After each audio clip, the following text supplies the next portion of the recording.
Hello ପିଲାମାନେ, ଆଜି ଆମେ ପଢିବା ଲୋକବାଣୀ ବିଷୟରେ। ଲୋକବାଣୀ କହିଲେ ଯାହା ବହୁ ପୂର୍ବରୁ ପ୍ରଚଳିତ ଲୋକବାଣୀ କହିଲେ ଯାହା ବହୁତ ପୂର୍ବରୁ ଲୋକମୁଖରେ ପ୍ରଚଳିତ ହୋଇ ଆସୁଅଛି ଏବଂ ଆମେ ତାର ପ୍ରୟୋଗ କରୁ, ବିଭିନ୍ନ ସମୟରେ ଆମେ ତାର ପ୍ରୟୋଗ କରୁ, ତାକୁ ଲୋକବାଣୀ ବୋଲି କହିବା। ଆମେ ତାକୁ ଉଦାହରଣ ଦ୍ୱାରା ବୁଝିବା ଯେ ଲୋକବାଣୀ କଣ। ପ୍ରଥମ ବାକ୍ୟ ଦେଖ, କଣ ଲେଖା ହେଇଛି? କଖାରୁ ବଡ଼ି ଉପରେ ପଡ଼ି।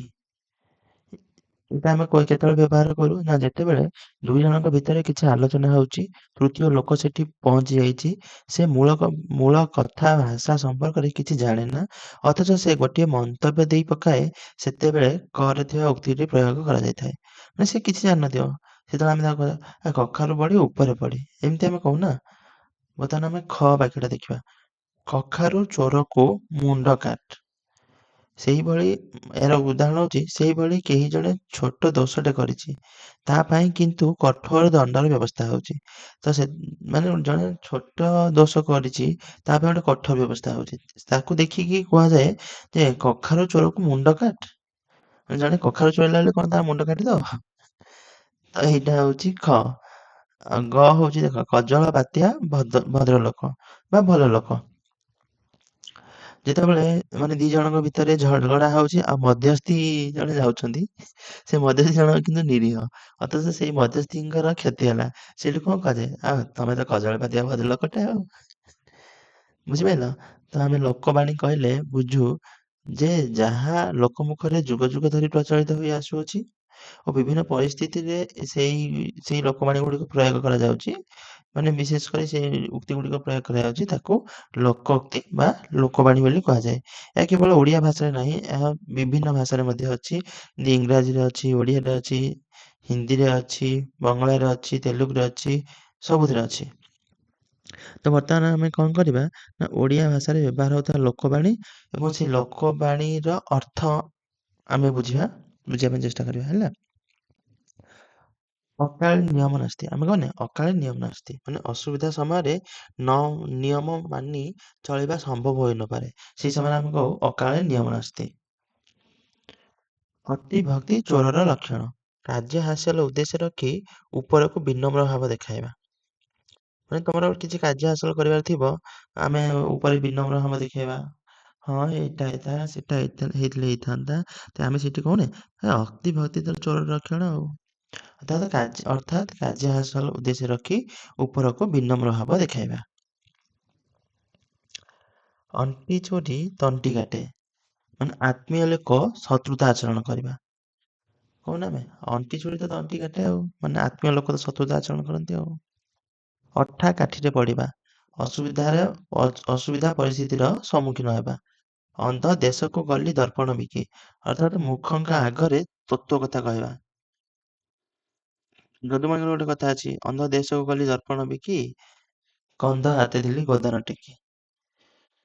ଏଇଟା ଠିକ୍ ସେମିତି ସେଇଠୁ ଆସିଛି ଯେ ଅନ୍ଧ ଦେଶକୁ ଗଲି ଦର୍ପଣ ବିକି, ମାନେ ମୂର୍ଖଙ୍କ ଆଗରେ ତତ୍ତ୍ୱ କଥା କହିବା। ଅଳସୁଆର ବାରବାଟୀ ଚାଷ, ନିକମା ବା ଅଳସୁଆ ଲୋକର ବୃଥା ସ୍ଫଳନ। ଏହାର ଅର୍ଥ, ଅଧର୍ମବିତ ବଡ଼େ ବହୁତ, ଗଲା ବଳେ ଯାଏ ମୂଳ ସହିତ। ଏହାର ଅର୍ଥ ହେଉଛି ପାପ ଅର୍ଜିତ ଧନ ସମୂଳ ନଷ୍ଟ ହୁଏ। ଅଦା ବେପାରୀର ଜାହାଜ ମୂଲ, ଅନ୍ୟ ଅଧିକାର ଚର୍ଚ୍ଚା। ମାନେ ଏହାର ଅର୍ଥ ହେଉଛି ସାଧାରଣ ଜଣେ ଅଦା ବେପାରୀ, ସିଏ କହିବ ମୁଁ ଗୋଟେ ଜାହାଜ କିଣିଦେବି, ଜାହାଜରେ ଇଏ କରିବି, ତ ସେଇଠି ଆମେ କହୁ ଯେ ଯୋଉଟା ସମ୍ଭବପର ନୁହେଁ, ଅଦା ବେପାରୀର ଜାହାଜ ମୂଲ।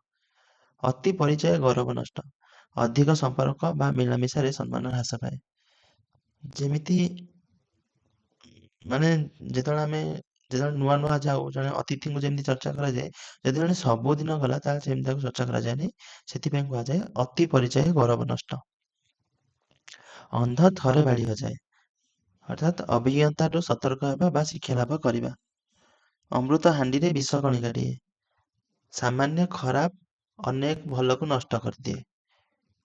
ମାନେ ଚାରିଜଣ ଭଲ ଲୋକ ଥିବେ କିନ୍ତୁ ଗୋଟେ ଖରାପ ପିଲା ଥିବ, ସେ ଚାରିଜଣଙ୍କୁ ଖରାପ କରିଦେବ, ସେଠି ଆମେ କୁହାଯାଏ ଅମୃତ ହାଣ୍ଡିରେ ବିଷ କଣିକାଟିଏ, ମାନେ ସାମାନ୍ୟ ଖରାପ ଅନେକ ଭଲକୁ ନଷ୍ଟ କରିଦିଏ। ଆଲୋ ସଖୀ ଆପଣା ମହତ ଆପେ ରଖି, ଅର୍ଥାତ୍ ନିଜ ସମ୍ମାନ ନିଜ ହାତରେ। ଆଗତ ଚଢ଼େଇକି ବେସର ବଟା, ହାତକୁ ଜିନିଷ ଆସିବା ପୂର୍ବରୁ ଉପଯୋଗ ପାଇଁ ପ୍ରସ୍ତୁତି। ଆଲ୍ଲା ଦିଅନ୍ତି ତ ଛପର ଫାଡ଼ି ଦିଅନ୍ତି, ଅର୍ଥାତ୍ ଈଶ୍ୱର ଦୟା କଲେ ଆଶାତୀତ ଫଳ ମିଳେ।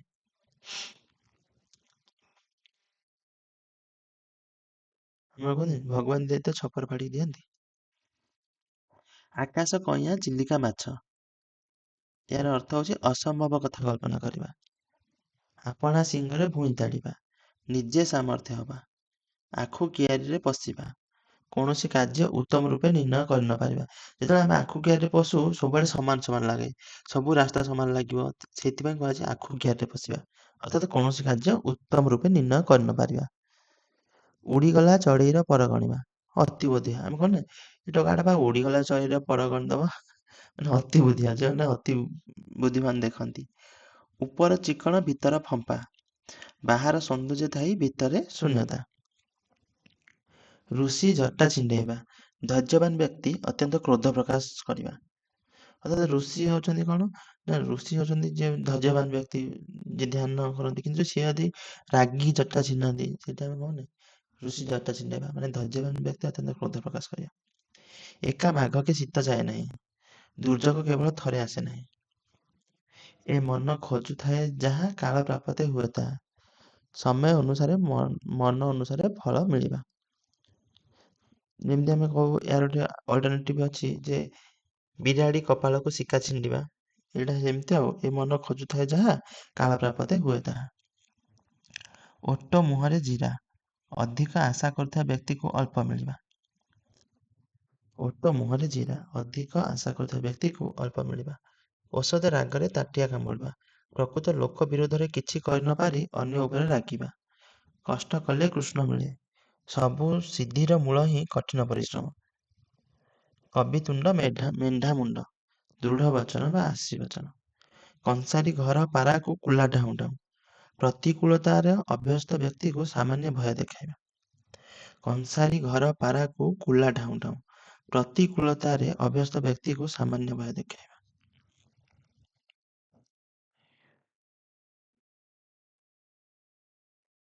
କାହିଁ କୁହାହେଲା କହିଲ କଂସାରୀ ଘର ପାରାକୁ କୁଲା ଢାଉଁ ଢାଉଁ?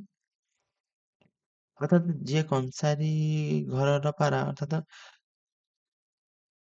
ସେଠି ସେଠି ଅନେକ ପଶୁ ପକ୍ଷୀ କଂସାରୀ କ'ଣ କରେ, ମାନେ ଇଏ କରେ, ବଧ କରେ ସବୁ, ମାନେ ପଶୁ ପକ୍ଷୀ ସବୁ କାଟେ। ସେଥିପାଇଁ ସେଠି କୁଲା ଢାଉଁ ଢାଉଁ ଅର୍ଥାତ୍ ଡର, ସେଠି କୁହାଯାଏ କଂସାରୀ ଘର ପାରାକୁ କୁଲା ଢାଉଁ ଢାଉଁ। ଅର୍ଥାତ୍ ପ୍ରତିକୂଳତାରେ ଅଭ୍ୟସ୍ତ ବ୍ୟକ୍ତି, ଅର୍ଥାତ୍ ଯିଏ ସେଥିରେ ଅଭ୍ୟସ୍ତ ହେଇଯାଇଛି ତାକୁ ଆମେ କୁଲା ବାଡ଼େଇବା ଯେ ସେ ଭୟରେ ପଳେଇଯିବ। ସେଇଥିପାଇଁ କୁହାଯାଇଛି ଯେ ପ୍ରତିକୂଳତାରେ ଅଭ୍ୟସ୍ତ ବ୍ୟକ୍ତିକୁ ସାମାନ୍ୟ ଭୟ ଦେଖାଇବା। କଙ୍କଡ଼ାକୁ ଗୋଳି ପାଣି ସୁହାଏ, ଅସାଧୁ ଲୋକଙ୍କ ପାଇଁ ଗୋଳମାଳିଆ ପରିସ୍ଥିତି ସହାୟକ ହୁଏ। କାହାର ପୁଷ ମାସ, କାହାର ସର୍ବନାଶ, ଜଣକର ଲାଭ ବେଳେ ଅନ୍ୟ ଜଣକର କ୍ଷତି। କହିଲେ ତୋର ତ ପୁଷ ମାସ ଆଉ, ଅର୍ଥାତ୍ ତୋର ତ ଲାଭ ଆଉ। କୂପମଣ୍ଡୁକ, ସଂକୁଚିତ ପରିବେଶରେ ବଢ଼ିଥିବା ବ୍ୟକ୍ତି। କେଉଁ ଗାଈର ଗୋବର, ଅତି ସାମାନ୍ୟ ବା ତୁଚ୍ଛ। ଆମେ କଣ ନା ତ କେଉଁ ଗାଈର ଗୋବର କେମିତି, ଅତି ସାମାନ୍ୟ ବା ତୁଚ୍ଛ ଅର୍ଥରେ ଆମେ ତାକୁ କହୁ। କୋପେ ବର ନହେଲେ ତପେ ବର, ଯେକୌଣସି ଉପାୟରେ କାର୍ଯ୍ୟ ହାସଲ କରିବା। କୌରବଙ୍କର ଖାଇ ପାଣ୍ଡବଙ୍କର ଗାଈ, ଜଣଙ୍କ ଠାରୁ ସାହାଯ୍ୟ ପାଇବା ଏବଂ ଆଉ ଜଣଙ୍କର କାମ କରିବା। ଖଜୁରୀ ଗଛର କି ଗୁଣ ଗାଇବି, ଅର୍ଥାତ୍ କୌଣସି ଖରାପ ଲୋକର ପ୍ରତିଟି କର୍ମ ମୂଳରୁ ଖରାପ। ଅର୍ଥାତ୍ ଖଜୁରୀ ଗଛର ଯେମିତି ମୂଳରୁ ହିଁ ଡାଳ ତାର ବାହାରିଥାଏ, ସେଥିପାଇଁ ଆମେ କହୁ ଯେ ଖଜୁରୀ ଗଛର କି ଗୁଣ ଗାଇବି, ମୂଳରୁ ପାହାଚ ପାହାଚ। ଖଣ୍ଡା ଧାରରେ ଚାଲିବା, ଖୁବ୍ ସତର୍କତାର ସହିତ ନିୟମ ମାନି କାମ କରିବା। ଖୋଳ ପର୍ବତ ମାର ମୂଷା, ସାମାନ୍ୟ କାମ ପାଇଁ ବହୁ ଶ୍ରମ ବା ଚେଷ୍ଟା। ଅର୍ଥାତ୍ ଗୋଟେ ମୂଷା ମାରିବା ପାଇଁ ଗୋଟେ ପର୍ବତ ଖୋଳିବା ଅଛି, ସେଇ ଅର୍ଥରେ ଏହାକୁ କୁହାଯାଇଛି ଯେ ଖୋଳ ପର୍ବତ ମାର ମୂଷା, ସାମାନ୍ୟ କାମ ପାଇଁ ବହୁ ପରିଶ୍ରମ ବା ଚେଷ୍ଟା କରିବା। ଗାଁ କନ୍ୟା ସିଂଘାଣି ନାକି, ଯେକୌଣସି ଲୋକ ନିଜ ଅଞ୍ଚଳରେ ସମ୍ମାନ ନ ପାଇବା।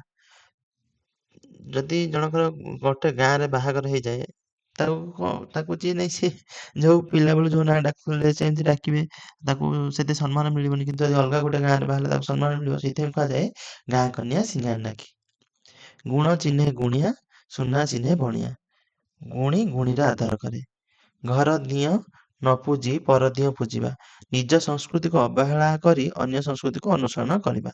ଘୁଷୁରୀକୁ ପାଚିଲା କଦଳୀ, ଇତର ବା ଅଯୋଗ୍ୟ ବ୍ୟକ୍ତି ପାଇଁ ଉନ୍ନତ ପରିଚର୍ଯ୍ୟା। ଘୋଡ଼ା 6 ଟଙ୍କାକୁ ଦାନା 9 ଟଙ୍କା। କୌଣସି ଜିନିଷର ରକ୍ଷଣାବେକ୍ଷଣ ଖର୍ଚ୍ଚ ଜିନିଷର ମୂଲ୍ୟଠାରୁ ଅଧିକ ହେବା। ଚାଷ ତରତର ବଣିଜ ମଠ। ନିର୍ଦ୍ଦିଷ୍ଟ କାର୍ଯ୍ୟକୁ ନିର୍ଦ୍ଦିଷ୍ଟ ସମୟରେ ସମ୍ପାଦନ କରିବା। ଚୋର ମନ ଚୋର ଗଣ୍ଠିଲେ। ଚୋର ସର୍ବଦା ଚୋରି କରିଥିବା ଦ୍ରବ୍ୟ ଧରା ପଡ଼ିଯିବା ଭୟରେ ଶଙ୍କିତ ଥାଏ। ଚୋର ମନ ଚୋର ଗଣ୍ଠିଲେ। ଛୋଟ ସାପର ବିଷ ଟାଣ। ଛୋଟ ବୋଲି ହେୟ ମନେ ନ କରିବା। ଛୋଟ ସାପର ବଡ଼ ବିଷ। କ୍ଷୁଦ୍ର ମଧ୍ୟରେ ଭୟଙ୍କରତା। ଜାନ୍ ଯାଉ ମାନ ଥାଉ। ସମ୍ମାନ ବା ଇଜ୍ଜତ ସବୁଠାରୁ ଅଧିକ। ଜୋର ଯାର ମୁଲକ ତାର। ଶକ୍ତିଶାଳୀ ହିଁ ପ୍ରଭୁତ୍ୱ ବିସ୍ତାର କରେ। ଏକା ହାତରୁ ଖସିଲେ ଅଣବାହୁଡ଼ା। ଥରେ ଭୁଲ ହେଲେ ତାକୁ ସୁଧାରି ହୁଏ ନାହିଁ। ଡେଙ୍ଗା ମୁଣ୍ଡରେ ଠେଙ୍ଗା। ଆଗୁଆ ଲୋକ ଉପରେ ଦାୟିତ୍ୱ ବା ବିପଦ ଥାଏ। ସେଇଟା କୁହାଯାଏନି ମୁଖିଆ ଯୋଉମାନେ ଥାଆନ୍ତି ତାଙ୍କୁ ଉଦ୍ଦେଶ୍ୟ କରି କୁହାଯାଏ ଡେଙ୍ଗା ମୁଣ୍ଡରେ ଠେଙ୍ଗା। ଆଗୁଆ ଲୋକ ଉପରେ ଦାୟିତ୍ୱ ବା ବିପଦ ଥାଏ। ଢିଙ୍କିଶାଳ କଥା ନ ଜାଣି ଢେଙ୍କାନାଳ କଥା କହିବା। ଘର କଥା ନ ଜାଣି ଦୂରଦେଶ କଥା କହିବା। ଭୋକେ ପିଇ ଧନରେ ଜି। କଷ୍ଟେ ମଷ୍ଟେ ବଞ୍ଚିବା। ତିନି ତୁଣ୍ଡରେ ଛେଳି କୁକୁର। ମିଛ କଥା ଅନେକଙ୍କ ଦ୍ୱାରା ବାରମ୍ବାର ପ୍ରକାଶିତ ହେଲେ ସତ୍ୟ ପରି ପ୍ରତୀତ ହୁଏ। ତିନି ତୁଣ୍ଡରେ ଛେଳି କୁକୁର ଅର୍ଥାତ୍ ଯଦି ଜଣେ ସତ କଥା କହୁଥିବ ଆଉ 3 ଜଣ ମିଛ କଥା କହୁଥିବେ ତାହେଲେ ସେ ମିଛ କଥାକୁ ହିଁ ଗ୍ରହଣ କରାଯାଏ। ସେଇ କଥା 3 ତୁଣ୍ଡରେ ଛେଳି କୁକୁର। ତୁଣ୍ଡ ବାଇଦ ସହସ୍ର କୋଶ। ଲୋକ ମୁଖରେ କଥା ବହୁତ ବାଟ ପ୍ରସାରିତ ହୋଇଯାଏ। ଯେତେବେଳେ ଆଗରୁ ଆମର ଟେଲିଭିଜନ ନଥିଲା, ରେଡିଓ ନଥିଲା, ଫୋନ ନଥିଲା, ଲୋକ କେମିତି ଇଏ ତାକୁ କହୁଥିଲା ସିଏ ତାକୁ କହୁଥିଲା। ମାନେ ତୁଣ୍ଡରୁ କାନ, କାନରୁ ପୁଣି ପାଟିକୁ ଫେରି ଆସୁଥିଲା। ସେଥିପାଇଁ କୁହାଯାଇଛି ତୁଣ୍ଡ ବାଇଦ ସହସ୍ର କୋଶ। ତୁ ଯେତେ ମାରିବୁ ମାଠେ ମୁଁ ସେଇ ଦରପୋଡ଼ା କାଠେ। ସ୍ୱଭାବ ସହଜରେ ବଦଳେ ନାହିଁ। ସେଥିପାଇଁ କୁହାଯାଏ ତୁ ଯେତେ ମାଠିବୁ ମାଠେ ମୁଁ ସେଇ ଦରପୋଡ଼ା କାଠେ। ତୁଳସୀ ଦୁଇ ପତ୍ରରୁ ବାସେ। ବିଛୁଆତି ଦୁଇ ପତ୍ରରୁ କୁଣ୍ଡେଇ ହୁଏ। ମାନେ ପ୍ରକୃତ ଗୁଣ ପ୍ରାଥମିକ ଅବସ୍ଥାରୁ ହିଁ ଜଣା ପଡ଼ିଯାଏ। ତେଲିଆ ମୁଣ୍ଡରେ ତେଲ।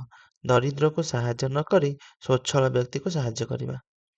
ଦଇବ ଦଉଡ଼ି ମଣିଷ ଗାଇ ଯେଣିକି ଟାଣଇ ତେଣିକି ଯାଇ। ଅର୍ଥାତ୍ ବିଧି ନିର୍ଦ୍ଦେଶରେ ମଣିଷ ପରିଚାଳିତ ବା ନିଜ ଭାଗ୍ୟ ଯାହା ଲେଖା ହେଇଥାଏ ସେଇଆ ହୁଏ। ସେଥିପାଇଁ କୁହାଯାଏ ଦଇବ ଦଉଡ଼ି ମଣିଷ ଗାଇ ଯେଣିକି ଟାଣଇ ତେଣିକି ଯାଇ। ଦେଶକେ ଫାଙ୍କ ନଈକେ ବାଙ୍କ। ଭିନ୍ନ ସ୍ଥାନରେ ଭିନ୍ନ ଚଳଣି ବା ପ୍ରଥା। ଧରାକୁ ସରା ମଣିବା। ଅତି ଗର୍ଭଭାବ ପ୍ରଦର୍ଶନ କରିବା। ଧାନ ପେଟରୁ ବାଳୁଙ୍ଗା ଜାତ। ଗୁଣବତୀ ମା ଠାରୁ କୁପୁତ୍ର ଜନ୍ମ। ଧୀର ପାଣି ପଥର କାଟେ। ଧୀର ସ୍ଥିର ଭାବେ କାର୍ଯ୍ୟ କଲେ ସଫଳତା ମିଳେ। ଧୀର କଥାରେ ବୈରୀ ବଶ। ନମ୍ର ବ୍ୟବହାର ଦ୍ୱାରା ସମସ୍ତଙ୍କୁ ବଶୀଭୂତ ବା ନିଜର କରିହୁଏ। ନଈ ସୁଅକୁ ବାଲି ବନ୍ଧ। ଅର୍ଥାତ୍ ନଈ ଯେତେବେଳେ ପାଣି ଆସେ ସେଟା ବାଲି ବୋହି ନେଇଯାଏ। ସେଥିପାଇଁ କୁହାଯାଏ ନଈ ସୁଅକୁ ବାଲି ବନ୍ଧ। ଏହାର ଅର୍ଥ ହଉଛି ବୃଥା ପରିଶ୍ରମ ବା ବୃଥା ଚେଷ୍ଟା। ନ ଦେଖିଲା ଓଉ ଛଅ ଫଡ଼ା। ଅସମ୍ଭବ କଥା କହିବା। ନଈରେ ଘର କରି କୁମ୍ଭୀର ସଙ୍ଗେ କଳି।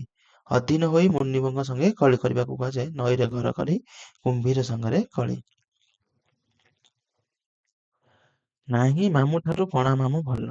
କିଛି ନଥିବା ଅପେକ୍ଷା ସାମାନ୍ୟ ଥିବା ଭଲ। ପେଟ ପୋଷ ନାହିଁ ଦୋଷ। ବଞ୍ଚିବା ପାଇଁ କୌଣସି ବୃତ୍ତି ଗ୍ରହଣ କରାଯାଇପାରେ। ପାପ ଧନ ପ୍ରାୟଶ୍ଚିତରେ ଯାଏ। ଅନ୍ୟାୟ ଉପାୟରେ ଅର୍ଜିତ ଧନ ଅଯଥାରେ ନଷ୍ଟ ହୁଏ। ପୋଥିଗତ ବିଦ୍ୟା ପରହସ୍ତ ଧନ। ନିଜେ ନ ଜାଣିଥିବା ବିଦ୍ୟା ବା ନିଜ ପାଖରେ ନଥାଇ ଅନ୍ୟ ପାଖରେ ଥିବା ଧନ ଆବଶ୍ୟକ ବେଳେ କାର୍ଯ୍ୟରେ ଆସିନଥାଏ। ଫୁଲ ଯୋଗୁଁ ଗଭା, ପଣ୍ଡିତ ଯୋଗୁଁ ସଭା। ଅର୍ଥାତ୍ ଯେମିତି ଫୁଲ ଲଗେଇଲେ ମୁଣ୍ଡରେ ସୁନ୍ଦର ଦେଖାଯାଏ, ଠିକ୍ ଗୋଟେ ସଭାରେ ପଣ୍ଡିତ ବ୍ୟକ୍ତି ଥିଲେ ସେ ସଭା ମଧ୍ୟ ବର୍ଦ୍ଧନ କରେ। ସେଥିପାଇଁ କୁହାଯାଇଛି ଉଭୟ ଶୋଭାବର୍ଦ୍ଧକ। ଏହାର ଅର୍ଥ ବସିବା ଠାରୁ କାଶିବା ଭଲ। ସବୁବେଳେ କିଛି ନା କିଛି କାର୍ଯ୍ୟରେ ଲାଗି ରହିବା। ବସି ଖାଇଲେ ନଈବାଲି ସରେ।